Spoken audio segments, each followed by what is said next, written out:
Dans le journal de ce vendredi, nous irons à Saint-Paul-les-Dax qui a été labellisé commune sport pour tous, au marché de Noël d'Azur et nous vous donnerons des conseils sur les différents fournisseurs d'énergie. Bienvenue sur TV Land. À Saint-Paul-les-Dax, le sport a toute sa place avec de nombreux équipements et manifestations sportives. Pour preuve, l'association Aquitaine Sport pour tous qui promeut l'activité physique et sportive a distingué la ville en lui décernant le label Commune Sport pour tous. Saint-Paul rejoint ainsi 7 autres communes landaises, dont Cabreton, Souston et Dax, récompensées le jour même.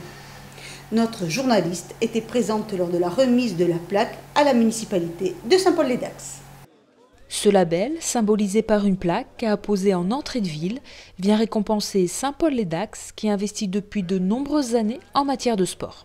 Alors, le label La Commune Sport pour tous, ce n'est pas spécialement une nouveauté parce que, tel que je le disais tout à l'heure, c'est vrai que ça vient valoriser tout le travail qui a été fait depuis plus de 20 ans avec donc les communes qui ont fait le choix de développer et de s'intéresser surtout au développement des pratiques sportives.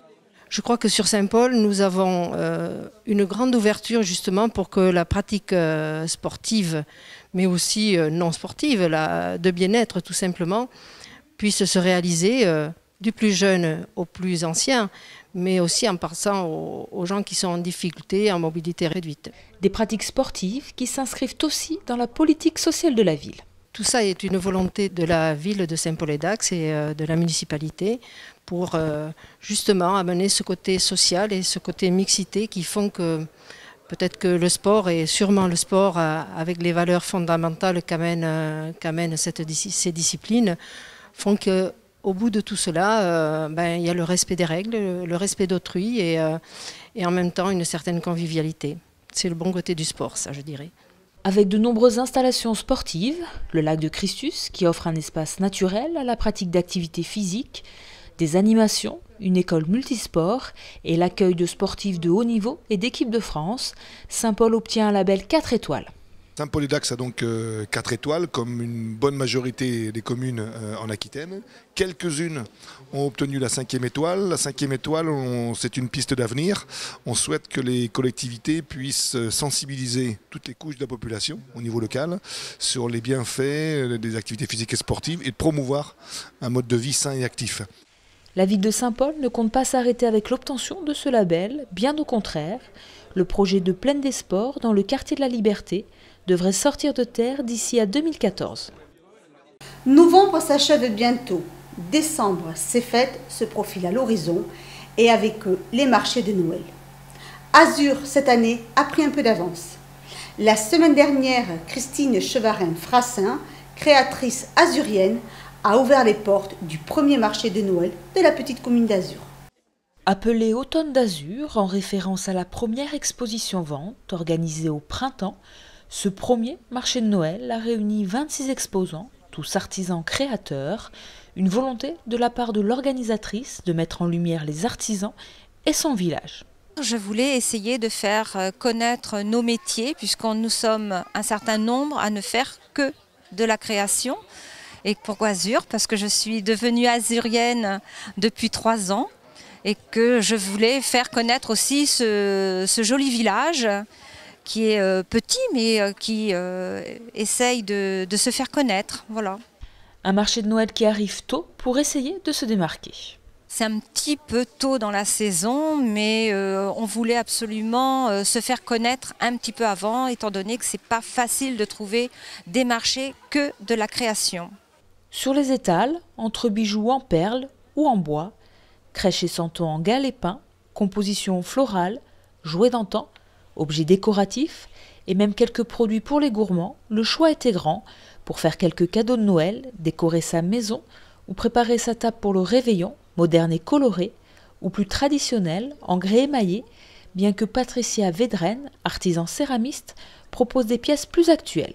Je ne fais pas que de la vaisselle, je fais des petits soliflores auxquels je remets des bouchons, des boîtes, des brûle-parfums, des vinaigriers, il y a un peu de tout en fait. Il y a du décoratif et de l'utilitaire. Et souvent, j'essaie de faire en sorte que certaines pièces aient plusieurs fonctions. Par exemple, les coquetiers, ils peuvent aussi servir de dessous de plat et avoir une gamme de prix aussi étendue de façon à permettre aux gens de pouvoir acheter des petites pièces comme des grosses pièces selon leurs moyens. Grès pour les uns, verre peint pour les autres, à chacun sa version des arts de la table. J'adore la déco, j'aime les tables bien colorées, bien faites. Donc c'est vraiment un plaisir pour moi de travailler toutes ces couleurs et d'apporter de la gaieté sur la table tous les jours, pas qu'au moment des fêtes. Je décline tout ce qui est à poser sur la table, notamment tout ce qui est duo sel-poivre, bougeoir, photophore, vase en centre de table. Je travaille toutes les couleurs, aussi bien les noirs blancs intemporels, des tons chauds, des tons plus acidulés. Et je travaille que en pièces uniques. Si vous avez raté l'automne d'Azur, vous pourrez retrouver la plupart de ces artisans sur les autres marchés Noël de la région, en attendant la seconde édition du Printemps d'Azur. L'énergie, un poste important dans le budget de chacun. L'ouverture à la concurrence a donné le choix entre plusieurs fournisseurs. Le magazine Azur va nous éclairer sur les différents fournisseurs d'énergie existants, les offres du marché, ainsi que les solutions pour en changer, sans oublier les recours en cas de litige.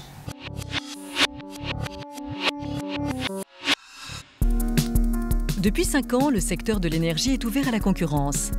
Les consommateurs ont la liberté de choisir leur fournisseur de gaz et d'électricité. Mais entre les tarifs réglementés, les offres de marché, les différents contrats et les démarches en cas de réclamation, tout est un peu plus compliqué qu'avant. Avec ce magazine, vous allez comprendre qui sont les acteurs du marché de l'énergie, comment choisir l'offre la plus adaptée et surtout que faire en cas de problème. Voici les clés pour faire jouer la concurrence. En pratique, on a le choix entre 2 types d'offres. Soit on opte pour une offre aux tarifs réglementés. Ces tarifs sont fixés par les pouvoirs publics et ne sont appliqués que par les fournisseurs historiques, EDF ou GDF Suez. Soit on opte pour une offre de marché auprès du fournisseur de son choix qui en fixe librement le prix dans le cadre d'un contrat.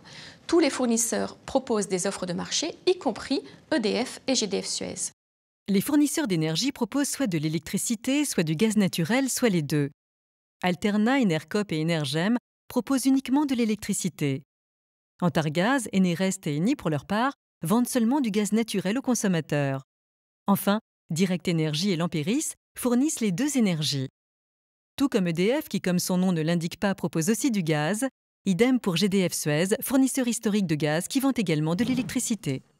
Il faut surtout savoir que ce ne sont pas uniquement EDF et GDF Suez qui décident de l'évolution des tarifs réglementés, mais les pouvoirs publics après avis de la Commission de régulation de l'énergie. En parallèle des tarifs réglementés de vente d'électricité et de gaz, il existe des offres de marché, dites offres libres. Alors, ces offres de marché se caractérisent par un prix fixé librement par le fournisseur. Ce prix est encadré dans le contrat et ne fait pas l'objet d'une décision des pouvoirs publics pour son évolution. Rien n'empêche un consommateur de conserver le tarif réglementé en électricité et de décider de souscrire une offre de marché en gaz. Et s'il change d'avis, il peut toujours revenir au tarif réglementé sans frais et sans délai. Pour aider les consommateurs à choisir, un comparateur d'offres a été mis en place sur le site énergie-info.fr. Il enregistre près d'1 million de visiteurs par an. Ce comparateur ne reçoit aucun financement des fournisseurs, ce qui garantit son impartialité et son indépendance. Pour souscrire un contrat avec votre nouveau fournisseur d'énergie, il faut convenir avec lui d'une date de changement et lui transmettre le numéro de PDL, c'est-à-dire le point de livraison en électricité, ou le numéro de PCE, c'est-à-dire le point comptage estimation pour le gaz. Ces numéros figurent sur votre dernière facture d'énergie. C'est aussi simple que ça. Le contrat avec votre ancien fournisseur est automatiquement résilié et il vous suffit d'attendre le jour du changement de fournisseur. Choisir un nouveau fournisseur d'énergie n'entraîne aucun risque de coupure et ne demande pas de changement de compteur d'électricité ou de gaz. Ce qui ne change pas non plus, c'est la distribution de l'énergie qui est assurée par ERDF, Électricité Réseau Distribution France, et par GRDF, Gaz Réseau Distribution France. Ce sont eux qui acheminent l'énergie sur les câbles électriques et sur les canalisations souterraines en gaz. Ce sont eux également qui entretiennent les réseaux, qui effectuent les relevés des compteurs et qui garantissent la qualité de l'énergie qui alimente votre domicile. Que l'on conserve son fournisseur préféré ou que l'on fasse jouer la concurrence, il peut arriver de rencontrer des problèmes comme une facture trop élevée ou une erreur de point de livraison. En cas de litige, il y a des solutions. Si vous constatez une anomalie ou vous avez une réclamation à faire concernant votre contrat, il vous faudra tout d'abord tenter de régler ce problème directement avec le fournisseur d'énergie. D'abord, vous aurez à appeler le service client. Munissez-vous d'une facture afin d'avoir avec vous tous vos identifiants, ils vous seront demandés. Mais si cette démarche n'aboutit pas, passez directement à la lettre recommandée avec accusé de réception.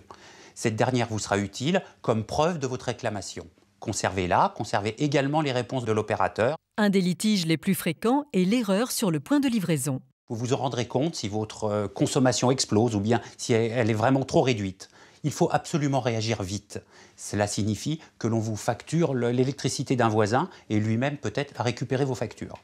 Dans ce cas-là, la démarche est à peu près la même. Il faut appeler rapidement le service clientèle. Vous trouverez le numéro sur cette même facture. Si cette démarche n'aboutit pas, faites une lettre recommandée avec accusé de réception en expliquant vos soupçons. Si malgré ces démarches, la réponse apportée ne vous satisfait pas ou si vous n'avez reçu aucune réponse dans les 2 mois qui suivent votre réclamation, vous êtes en droit de saisir gratuitement le médiateur national de l'énergie.